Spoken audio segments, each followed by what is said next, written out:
Hello viewers, welcome to our channel. இன்றைக்கி நம்ம சேனலில் ஒரு சிம்பிளான சிக்கன் பிரியாணி தான் செய்ய போகிறோம். வாங்க குயிக்காக ஈஸியாக எப்படி செய்கிறதுன்னு பார்க்கலாம்.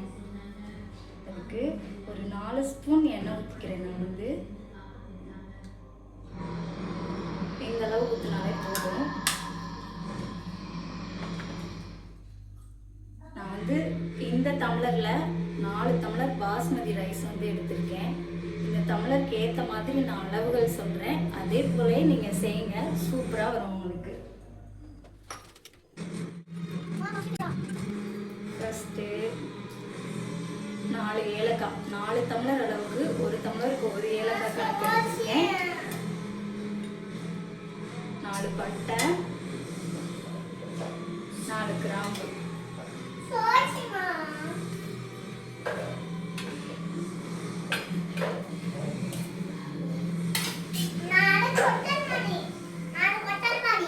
அடுத்து நான் கொஞ்சம் புதினாவும் கொத்தமல்லியும் ஆட் பண்ணுறேன்.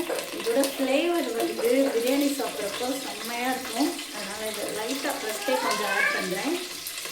4 டம்ளர் அளவுக்கு இது போல் 4 பச்சை மிளகாய் போட்டால் காரத்துக்கு சரியாக இருக்கும்.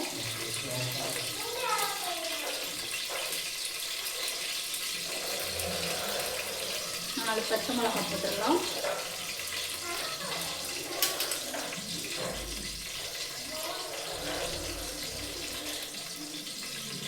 இந்த மாதிரி மீடியம் சைஸில் 4 வெங்காயம் நான் கட் பண்ணியிருக்கேன். அதை இதெல்லாம் ஆட் பண்ணிக்கலாம்.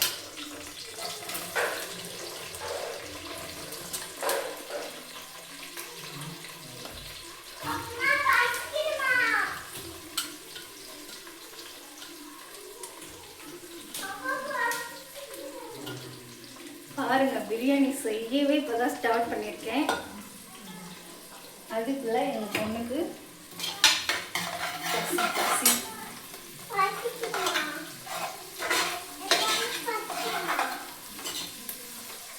வெங்காயம் வதங்குறதுக்கு மட்டும் கொஞ்சம் டைம் ஆகுங்க. நம்ம இதை பொறுமையாக தான் வதக்கணும். கோல்டன் ப்ரௌனாக வர வரைக்கும் பொறுமையாக வதக்கலாம். நான் ஃப்ளேம் கொஞ்சம் ஹையாக தான் வச்சுருக்கேன். ஏன்னா இதை நான் குயிக்காக பண்ணி ஆகணும். இங்கே ஒருத்தர் பசிக்குதுன்னு சொல்லிட்டு இருக்கேன். அதனால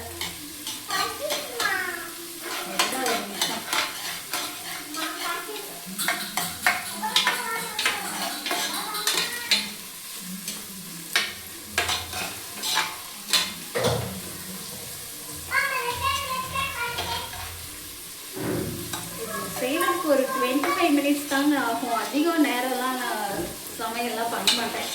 கிச்சனுக்குள்ள வந்தால் கிச்சன் வேலையை டக்குன்னு முடிச்சுட்டு ஓடிடுவேன். அதனால் ரொம்ப நேரம் பண்ண முடியல. வெங்காயம் நல்லா வதங்கட்டும். அதுக்குள்ளே இன்னும் கொஞ்சம் கொத்தமல்லி புதினா பிச்சு ரெடி பண்ணி எடுத்துட்டு வந்துடலாம். இந்த ஸ்டேஜில் நம்ம புதினா கொத்தமல்லி போட்டால் அதோட ஃப்ளேவர் இன்னும் சூப்பராக இருக்கும். அதனால் நான் என்னோட கையளவுக்கு ஒரு கைப்பிடி புதினா, ஒரு கைப்பிடி கொத்தமல்லி போட்டிருக்கேன்.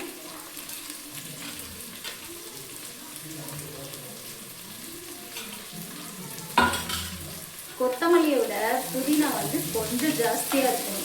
ஏன்னா பிரியாணினாலே புதினா ஃப்ளேவர் இருந்தால் தான் அது சூப்பராக இருக்கும்.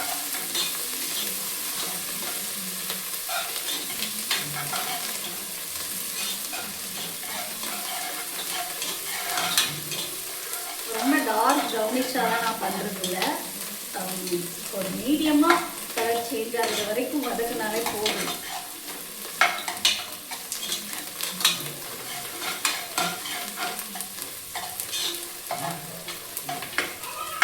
அடுத்து இஞ்சி பூண்டு பேஸ்ட் ஆட் பண்ணிக்கலாம். 2 ஸ்பூன் போட்டால் போதும். இதில் இஞ்சியும் பூண்டும் நான் எப்படி எடுத்திருக்கேன்னா, மட்டனுக்குலாம் நம்ம இஞ்சி அதிகம் போடலாம். இது சிக்கன்னால பூண்டு ஃப்ளேவர் அதிகமாக இருந்தால் நல்லாயிருக்கும். இதோட சேர்த்து இந்த இஞ்சி பூண்டோட சேர்த்து 2 கிராம்பு 2 ஏலக்காய் மட்டும் போட்டு அரைச்சிருக்கேன். இப்போ இதை ஆட் பண்ணிக்கலாம்.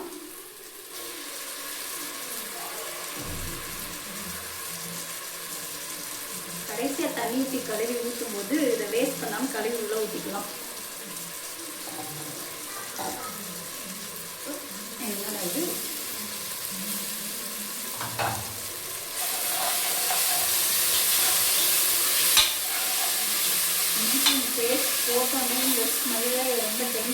இருக்கு. பொறுமை வேணும்ல இதை செய்யறதுக்கு.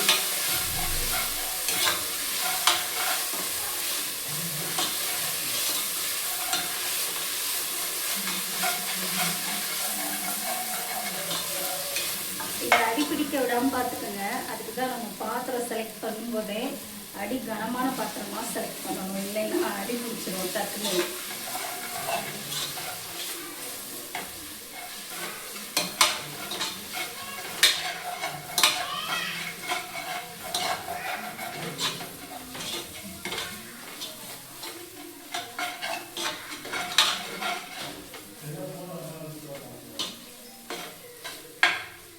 இந்த பேஸ்டோட ராஸ்மல் போயிடுச்சு பாருங்க. இந்த ஸ்டேஜில் கொஞ்சம் ஒரு பிஞ்சு மஞ்சத்தூள் வந்து, ஏன்னா நம்ம ஃபுட் கலர் வந்து எதுவும் ஆட் பண்ண போகிறது இல்லை, அதனால் ஒரு பிஞ்சு மஞ்சத்தூள் போட்டால் அந்த சிக்கனோட ஸ்மெல்லு வராது, நல்ல கலர் வந்து எடுத்து கொடுக்கும். அதனால் கொஞ்சம் மஞ்சத்தூள், ஏற்கனவே 4 பச்சை மிளகா போட்டிருக்கோம், அதனால மிளகாப்பொடி வந்து உங்கள் ஸ்பைசஸ்க்கு ஏற்ற மாதிரி கூட குறைச்சல் எல்லோ வேணுமோ போட்டுக்கங்க. நான் கொஞ்சம் ஸ்பைஸியாக தான் செய்ய போகிறேன் இன்னைக்கு. பிரியாணினா மட்டும் எங்கள் வீட்டு குட்டீஸுக்கு ஸ்பைஸியாக இருந்தாலும் சாப்பிட்ருவாங்க, மற்றதுலாம் காரமாக இருக்குன்னு சொல்லுவாங்க. அதனால் இந்த ஸ்டேஜில் வந்து மிளகாத்தூள் வந்து இந்த ஸ்பூனில் பாருங்கள், இந்த ஸ்பூனில் 3 ஸ்பூன் ஆட் பண்ணிக்கிறேன். சரியா இருக்கும், காரம் சரியா இருக்கும்.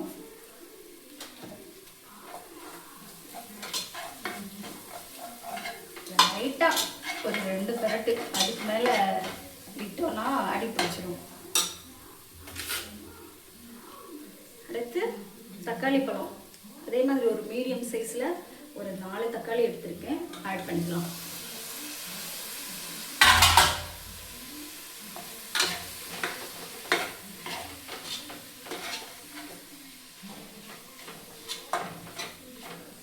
தக்காளி வந்து கொஞ்சம் ஜூஸி ஆகிற அளவுக்கு நம்ம வதக்கணும். ஃப்ளேமை திருப்பியும் மீடியமாக வச்சுட்டு வதக்கலாம்.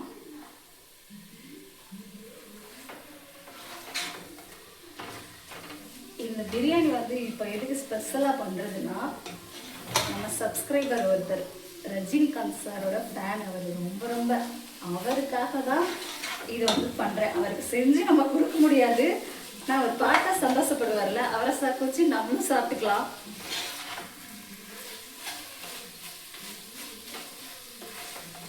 ஒரு வீடியோஸில் வந்து நான் பார்த்தேன், ரஜினிகாந்த் சாரோட வீடியோஸ், அவரோட இன்டர்வியூலாம் நம்ம அதிகம் பார்த்துருக்கோம். அதில் பார்த்தேன், அதில் வந்து அவர் சொன்னது என்னென்னா, ரொம்ப மைல்டாக அதிக ஸ்பைசஸ் போடாமல் மைல்டாக இந்த மாதிரி ஸ்டைலில் பண்ணுற பிரியாணி வந்து அவரோட ரொம்ப ஃபேவரட்னு சொல்லியிருந்தாரு.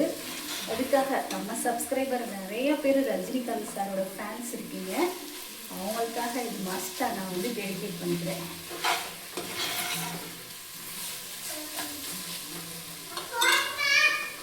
ஒரு ஸ்பூன் வந்து இதில் ஒரு ஸ்பூன் வந்து இப்போ ஆட் பண்ணிக்கலாம். கொஞ்சம் குயிக்காக இந்த தக்காளி வந்து வதங்கும், அதுக்காக இந்த ஸ்டேஜில்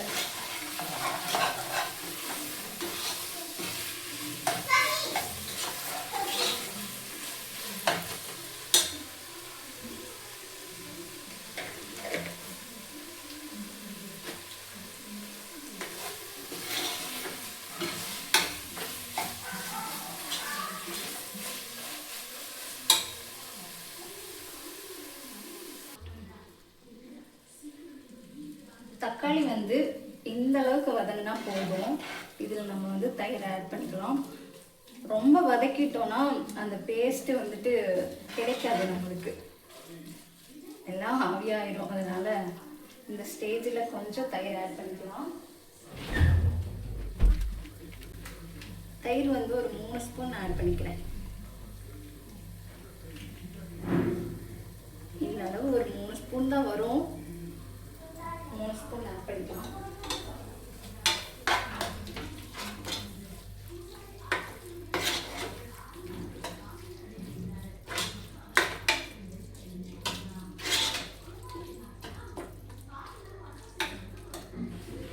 இது வந்து நல்லா வதங்கட்டும். தயிரோட ஃப்ளேவர் வந்துட்டு இதில் ஆட் ஆகிற வரைக்கும் வதங்கட்டும்.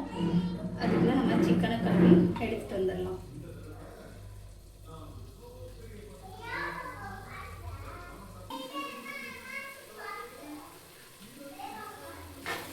சிக்கனை கழுவி நல்லா எடுத்துகிட்டு வந்தாச்சு.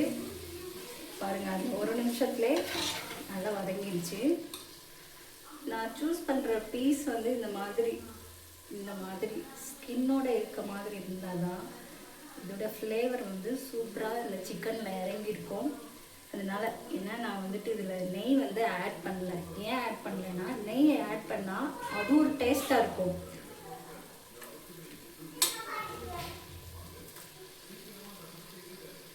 ஒரு பக்காவான பிரியாணி சாப்பிடணுன்னா இந்த மாதிரி பாருங்க, இந்த மாதிரி ஸ்கின் இருக்க பீஸாக சூஸ் பண்ணி போட்டிங்கன்னா நெய் ஆட் பண்ணவே தேவையில்லை. ஃப்ளேவர் நல்லா இருக்கும். ட்ரை பண்ணி பாருங்கள். அதுவும் ட்ரை பண்ணி பார்த்துட்டு உங்களுக்கு அவுட்புட் நல்லா வந்துச்சுன்னா கமெண்ட் செக்ஷனில் சொல்லுங்கள் எப்படி வந்துச்சுன்னு சொல்லி.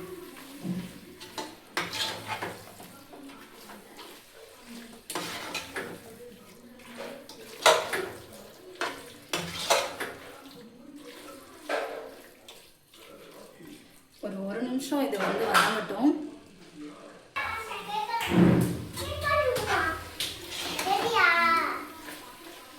சரிடா, ஒரு 5 மினிட்ஸ்டா.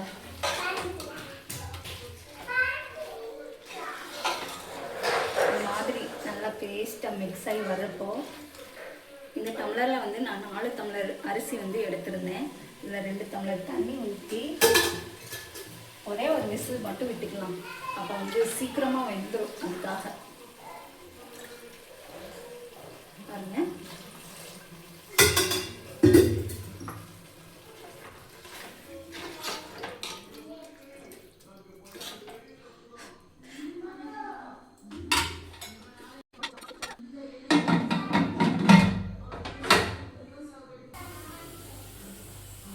பாருங்க, விசில் வரப்போகுது. விசில் வந்த உடனே பாருங்கள், வீடு பூரா ஒரே மனமாக இருக்கும். பக்கத்து வீட்டுக்காரங்கெல்லாம் மெதுவாக எட்டி பார்ப்பாங்க பாருங்கள், அந்த அளவுக்கு இருக்கும்.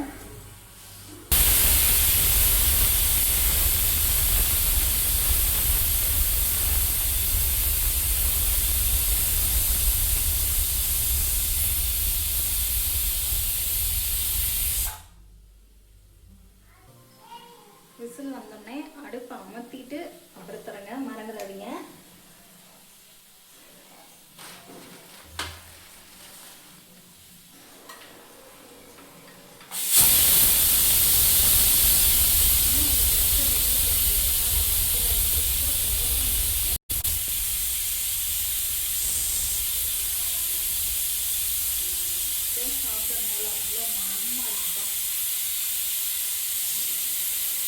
பிரியாணி நான் அடிக்கடிலாம் செய்ய மாட்டேன். எப்பயாவது தான் செய்கிறதுன்னா நான்வெஜ் வந்து அடிக்கடி எடுத்துக்கிறது இல்லை, அதனால் செய்கிறது இல்லை. எங்கள் வீட்டிலலாம் அடிக்கடி செய்வீங்களா?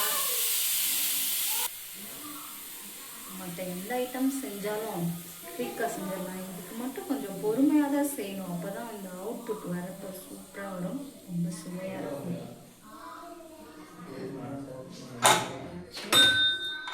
பண்ணி பார்க்கலாம்.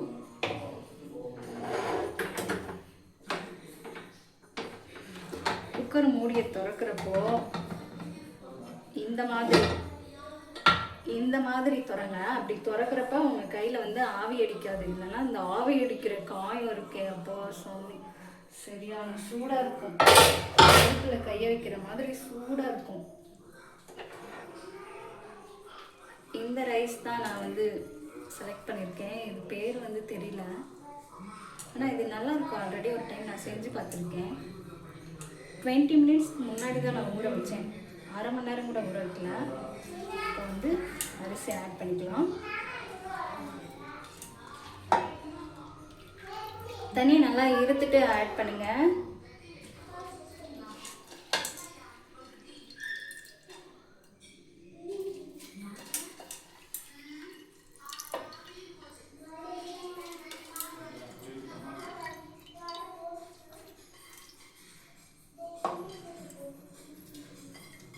பாஸ்மதி ரைஸில் தான் இது பண்ணணும்னு இல்லை, வீட்டு ரைஸ்லேயே பண்ணலாம், சூப்பராக இருக்கும். என்கிட்ட பாஸ்மதி ரைஸ் இருந்துச்சு, அதனால் நான் இதை போட்டு பண்ணுறேன். ஏன்னா நான் எப்போ பண்ணாலும் வீட்டு ரைஸில் தான் பண்ணுவேன். அதில் பண்ணாலும் ஒரு சேஞ்சஸ் இருக்காது, அது சூப்பராக தான் இருக்கும்.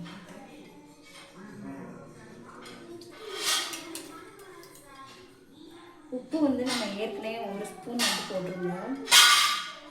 தண்ணி ஆட் பண்ணிவிட்டு டேஸ்ட் பார்க்குறப்போ உப்பு ஆட் பண்ணிக்கலாம்.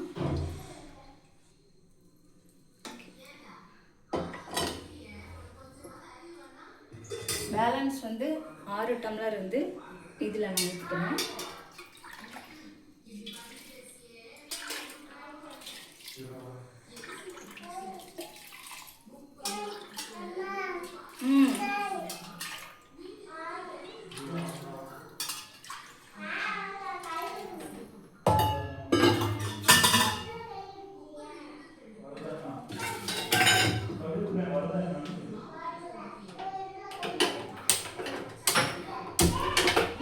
தண்ணி வந்து 1 டம்ளருக்கு 1.5 டம்ளர் தான் ஊற்றுவாங்க. நான் வந்து 2 ஊற்றிருக்கேன். ஏன்னா எனக்கு கொஞ்சம் எங்கள் வீட்டில் எல்லாருக்கும் கொஞ்சம் ஜூஸியாக இருந்தால் ரொம்ப பிடிக்கும். உங்கள் பக்குவத்துக்கு ஏற்ற மாதிரி நீங்கள் வந்து தண்ணி வந்து ஆட் பண்ணிக்கோங்க. இதில்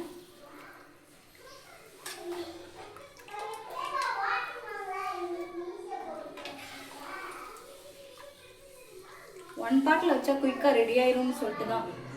தம் பிரியாணி வேணும்னா சொல்லுங்கள், நெக்ஸ்ட் வீடியோவில் நான் வந்து போஸ்ட் பண்ணுறேன் உங்களுக்கு.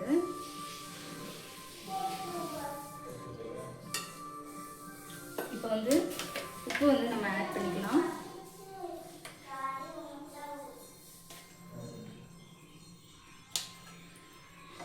உப்பு வந்து கரெக்டாக போட்டிங்கன்னா பிரியாணி வந்து வர்றப்போ உப்பு பத்தாத மாதிரி சப்புன்னு இருக்கும். அதனால் உப்பு தொண்டைக்கு கரிக்கிற மாதிரி, கொஞ்சம் கரிக்கிற மாதிரி போடுங்க, கரெக்டாக இருக்கும்.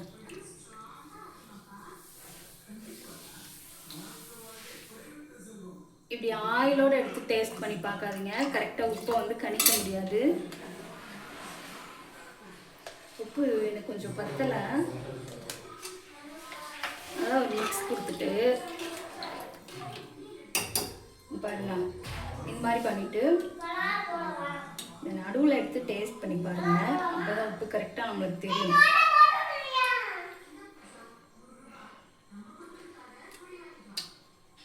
இன்னுமே கொஞ்சம் பத்தலை.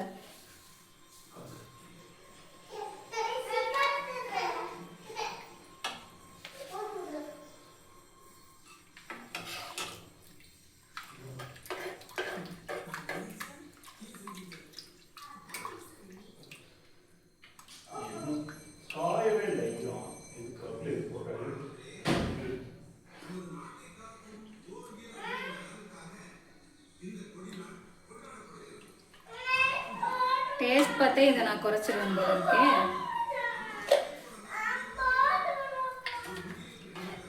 காரம் சரியாக இருக்குது, இப்போ உப்பும் சரியாக இருக்குது, புளிப்பு மட்டும் லைட்டாக கம்மியாக இருக்குது. லேசாக லெமன் ஜூஸ் வந்து ஆட் பண்ணிக்கலாம் இந்த ஸ்டேஜில். பாருங்க, நான் அதிகமாக ஆட் பண்ணல, இந்த சைஸில் இவ்வளோதான். விதையெல்லாம் எடுத்துட்டு லைட்டாக புளிஞ்சா போதும், ரொம்ப புளிஞ்சா இந்த மேல் தோல் வந்து பட்டு அது ஒரு மாதிரி கசப்பாக இருக்கும். அதனால் லைட்டாக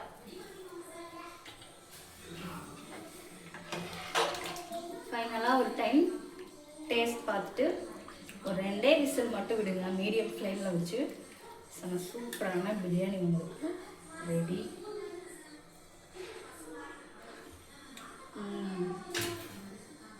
எல்லாமே சூப்பராக இருக்குது. அடுத்தது நம்ம ஒரு 2 விசில் விட்டுட்டு எப்படி இருக்குன்னு ஓப்பன் பண்ணி உங்களுக்கு நான் காட்டுறேன் பாருங்கள்.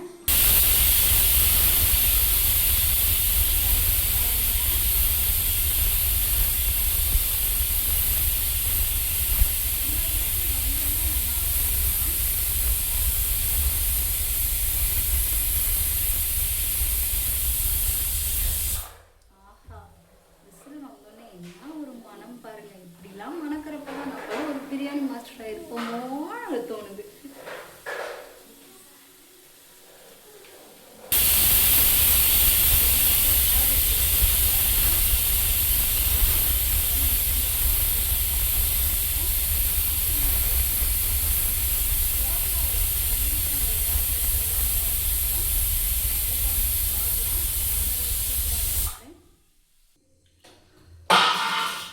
ப்ரெஷர் ஃபுல்லாக அடங்கிடுச்சுன்னு நினைக்கிறேன். பார்க்கலாம். ஓகே, ஓப்பன் பண்ணி பார்க்கலாம். எனக்கே ஒரே ஆர்வமாக தான் இருக்குது எப்படி வந்திருக்குன்னு. நான் சொன்ன மாதிரி இந்த மாதிரி விட்டுறா இந்த மாதிரி ஓப்பன் பண்ணுங்க, கையில் ஆவி படாமல் இருக்கும். வாவ், சூப்பராக வந்திருக்கலாம். பாருங்க எப்படி பொல்லான்னு வந்திருக்குன்னு. அடி பிடிக்கல, அடி பிடிச்சிருக்கான்னு பார்க்கலாம். அடி பிடிக்கல, சூப்பராக வந்திருக்கு. நான் சொன்ன மெத்தடில் நீங்களும் பண்ணி பாருங்கள். ஃபஸ்ட் டைம் பண்ணுறவங்க கூட சூப்பராக பண்ணிடுவீங்க. பேச எச்சி வேற வருது. பீஸ் ஒன்று காட்டுறேன் உங்களுக்கு எந்தளவுக்கு வெந்திருக்குன்னு சொல்லிட்டு. ஏன்னா நம்ம ஆல்ரெடி ஒரு விசில் விட்டு எடுத்தோம்ல, நாங்கள் பீஸ் எந்தளவுக்கு வெந்திருக்குன்னு விட ஒரு நிமிஷம் பாருங்க. இந்த பீஸ் எப்படி வந்திருக்குன்னு உங்களுக்கு காட்டுறேன். சூடு தாங்கல.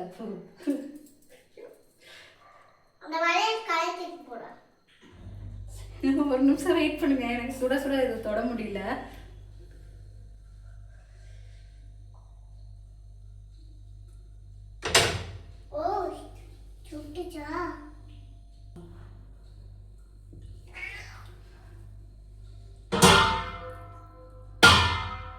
பாருங்க, அப்படியே பூ போல வந்துருக்கு. சூடு என்னால் பிடிக்க முடியல. சூப்பராக வந்திருக்கு பாருங்க. இந்த கலர் இந்த ஸ்ட்ரக்சரில் பார்க்குறப்போ, இந்த சென்னையில் நாங்கள் அடிக்கடி ஹைதராபாத் பிரியாணி வாங்கி சாப்பிடுவோம், அந்த மாதிரி இருக்குது. இதே அளவுகளோட நீங்களும் ட்ரை பண்ணி பாருங்கள். செஞ்சு பார்த்துட்டு சொல்லுங்கள் எப்படி வந்துச்சுன்னு சொல்லி. கண்டிப்பாக சூப்பராக இருக்கும்னு நம்புகிறேன். வீடியோஸில் ஏதாவது நிறை குறை எது இருந்தாலும் கமெண்ட் செக்ஷனில் சொல்லுங்கள். அதுக்கேற்றாப்புல நான் சேஞ்ச் பண்ணிக்கிறேன். தேங்க்ஸ் ஃபார் வாட்சிங். ட்ரை பண்ணி பாருங்கள், என்ஜாய் பண்ணுங்கள். நெக்ஸ்ட் வீடியோவில் பார்க்கலாம்.